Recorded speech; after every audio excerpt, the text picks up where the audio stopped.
So today I want to talk about the Moog guitar. You probably know the name Moog from their long time work with synths and all the ladder filters and stuff like this. But let me be clear from the beginning, this is in no way a synth guitar.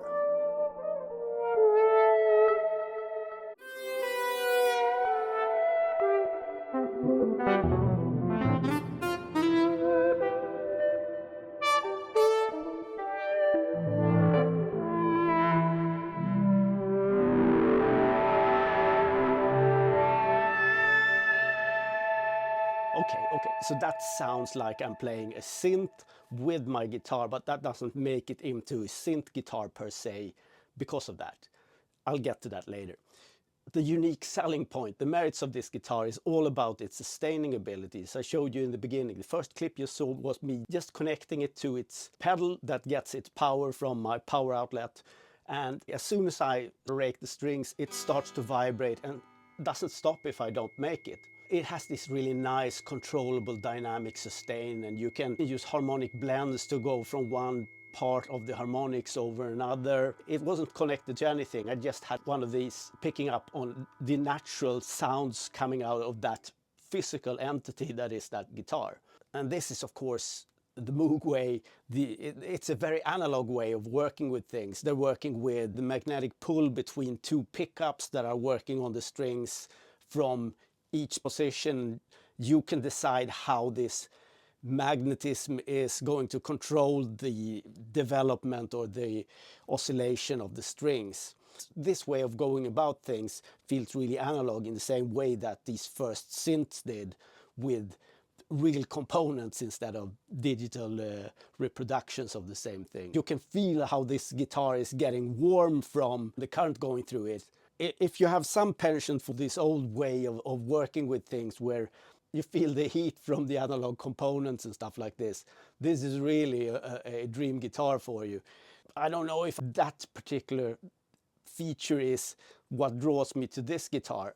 I love the way it helps me express myself in terms of having this extra dimension of sustain that I can work with, and that I actually can mold and morph and blend the acoustic side of this together with what I'll talk about later with the MIDI side that I can get out of this guitar as well.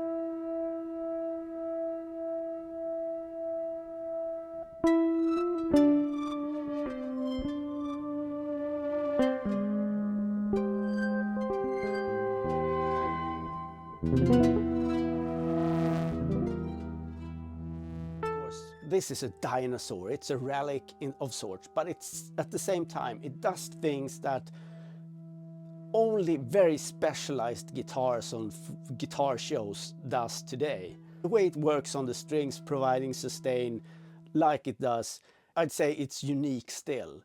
The way this sustains the notes really differs from how an eBow is only able to act on one string at a time.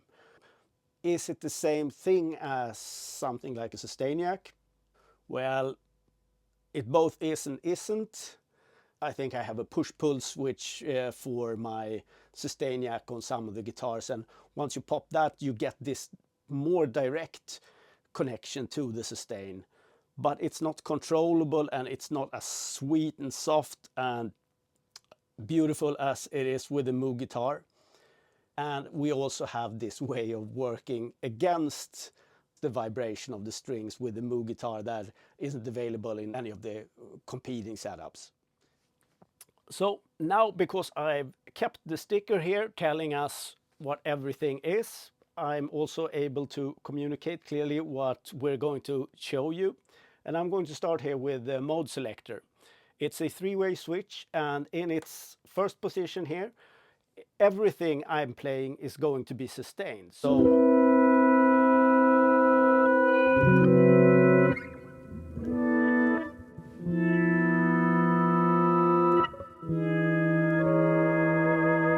in the middle position, the first note I'm playing is going to be sustained, whereas the rest is going to be muted more or less, depending on the energy of that string. It's harder to fully mute the thicker strings, of course, because there's more energy working against this muting effectively.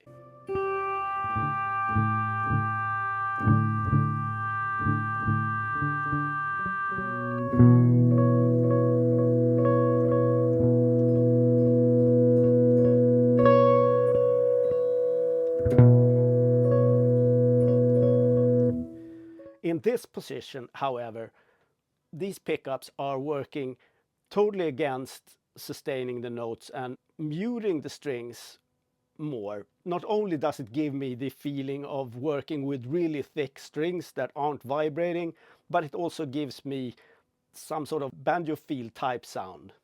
To be able to show you how much effect this third position of the mode selector has, I want to introduce this button as well. It's the VO power. So with this VO power, you decide how much of an effect you want to have of this, either sustain or mute, on the strings on your guitar while playing. When I'm starting to play right now, I'm having this VO power on full to achieve maximum mute or damper effect. Then I'm rolling back on this VO power and you'll hear the difference.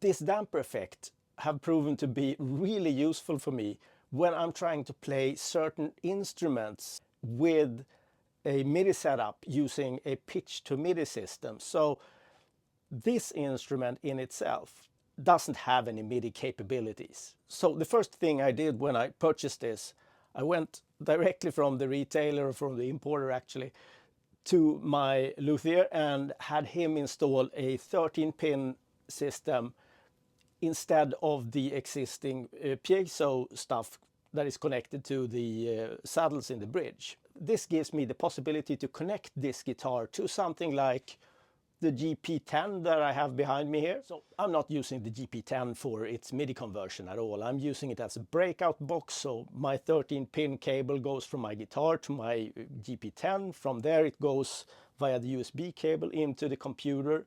And inside of the computer, I'm using the JamOrigin MIDI Guitar 3 software. And just recently, they came out with support for hexaphonic pickups as well. So it allows for 6 channels of audio to be interpreted and converted.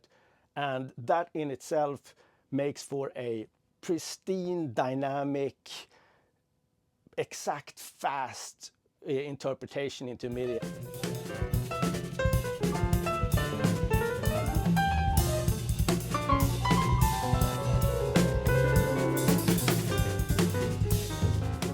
And on top of this, this has MPE capabilities. So just imagine what you can do with stuff like a Moog guitar together with the best MIDI interpretation that you can have, and also MPE on top of that.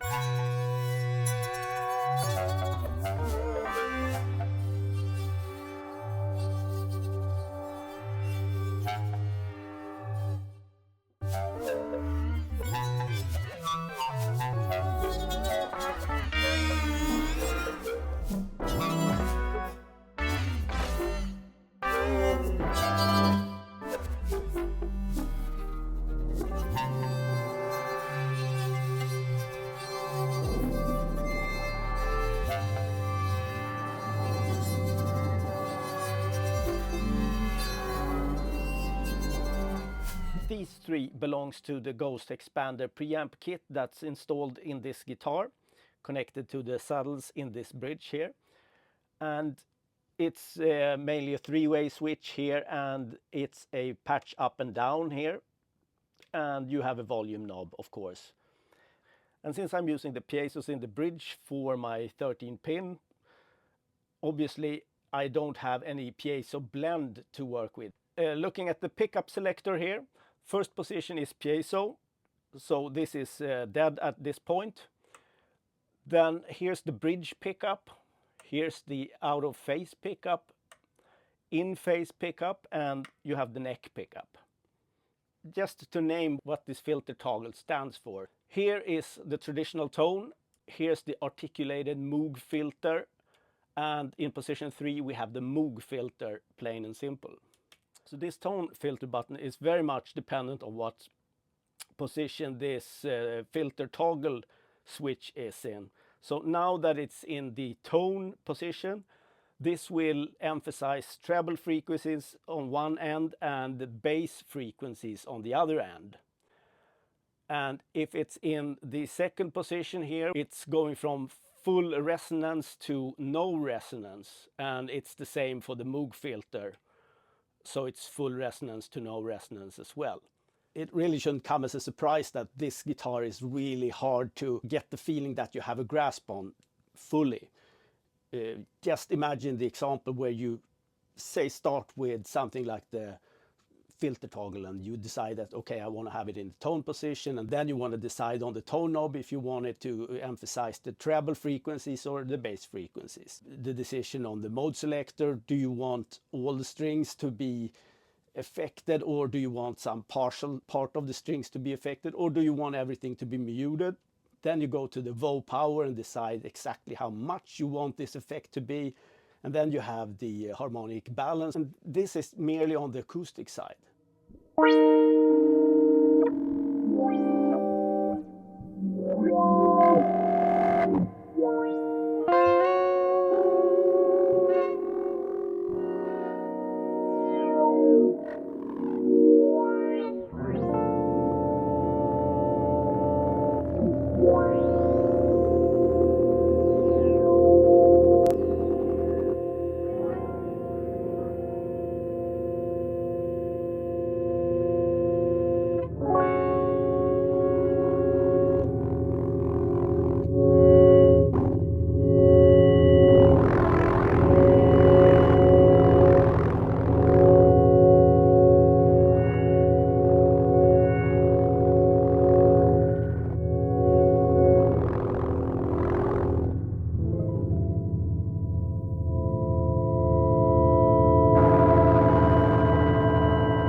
Obviously also using effects here, and I'm using VST effects, the same kind of plugins that you're using in your DAW, because I'm always funneling everything through MIDI Guitar.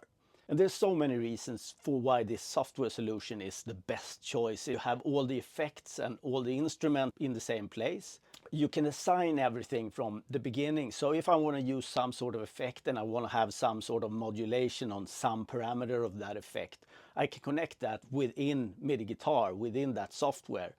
And I can assign it to one and the same expression pedal that I'm always using. If I want a filter sweep on some effect, I can assign that. But if I, on the other hand, in another patch want some sort of pitch dive be associated, I can assign that to the same pedal. I don't need to have one pedal for each kind of effect anymore. I have two options when it comes to sending audio from my Moog guitar into my computer. Either I go via this audio out from the actual Moog pedal, and that means that I get all this lovely stuff along that comes with the guitar, the filter sweeps and the tone knobs and all that kind of stuff. But if I want this most pristine conversion into MIDI, I'm going to use the 13-pin out. So I'm relaying the audio from the guitar via some sort of device into the computer. This will be the audio interface then. Essentially, I'm using the same setup. I'm still going into JamOrigin's MIDI guitar, but I'm using the new Hex tracker instead. But the thing I'm not getting is some of the effects that the pickups on the Moog guitar would pick up on, that the piezo pickups don't pick up on. So there are some things that doesn't come along if I use this 13-pin setup, of course. for all the noises that I'm playing here with this setup, I'm using my Moog guitar, either with a Moog pedal or another pedal, or I also have my TEControl breath controller for certain patches.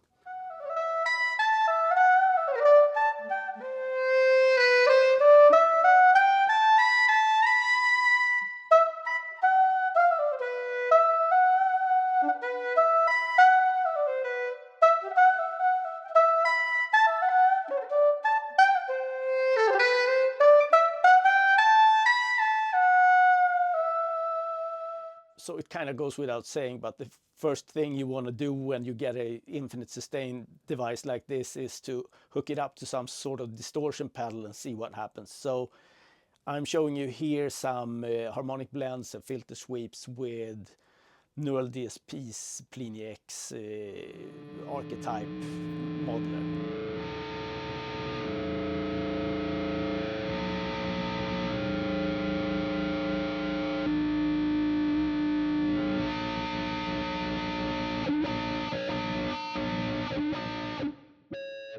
Next up, I have two pure MIDI examples. The first one is a piano. I just want to show you that any sort of picking style works fine. I'm using hybrid picking and sweeping in this, and also I'm using some sort of rasgados in the next clip, which is a nylon string guitar together with an orchestra. And I'm controlling both of those in real time. So the orchestra I'm controlling with a third-party software called Divisimate, and it's controlled with a pedal in MIDI Guitar 3.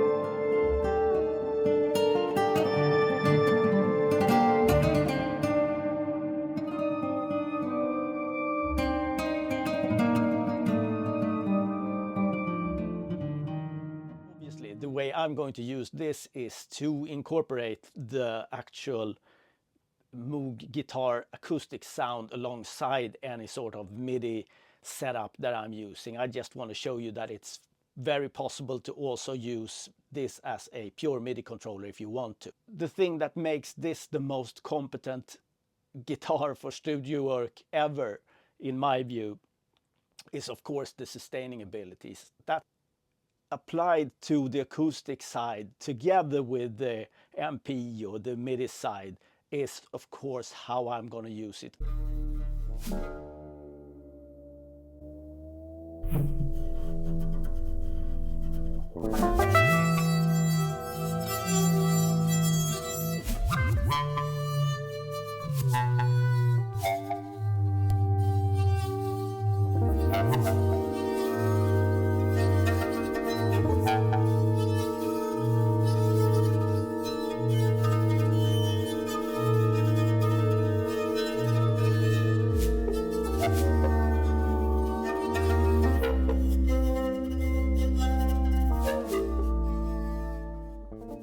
So, a few words about this guitar in conclusion. This is not for everybody, and it's certainly not for every use. So, this is not the guitar I would use if I were to sit down and try to interpret some sort of classical piece. It's not suited for that. This is more an experimental guitar, and you must be willing to go on that sonic adventure and let the guitar actually play out before you perhaps play anymore. You want to hear what the guitar sounds like before you actually play another note, and that's part of the beauty of this one. Now, the likelihood of you actually coming across one of these is rather slim, I'd say, and I just wanted to make some sort of contribution to the Moog guitar saga before it dies out and withers away completely. And this has been it. So until next time, thanks and bye.